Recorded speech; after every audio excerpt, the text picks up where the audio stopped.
Գյումրիի ընտրությունները ընդհանուր առմամբ հենց միայն նորմալ էր այն առումով, որ իշխանության թեկնածուն չկարողացավ անհրաժեշտ ձայները հավաքել, անկախ այն հանգամանքից,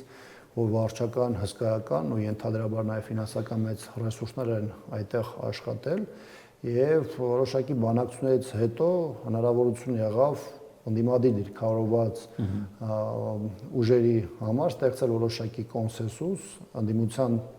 հավաքական թեկնածուի քվեարկության ապահովման տեսանկյունից։ Իհարկե դեռևս ավականների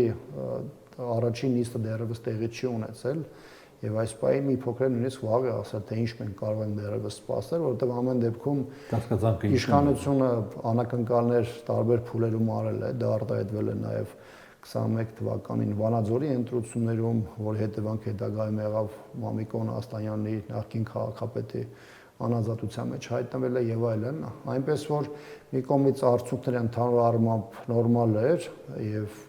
հասկանալի է մարդկանց ողջավորությունը անդիմադիր տրամադրված հասարակության հատվածի,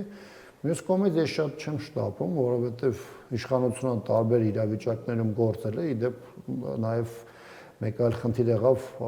Ալավերդի դեպքում, երբ որ եթե չեմ սխալվում 1.5 տարի ոչ իշխանական կոալիցիան գործեց, հետագայում իշխանությունը այնտեղ որոշակի մեխանիզմներ գործի դրվեց, ճնշումներ եւ այլն, եւ ներկայումս այդ մարդիկ խաղից դուրս են բերվել եւ իշխանության թեկնածուն այնտեղ ըստ էության համայնքի ղեկավարը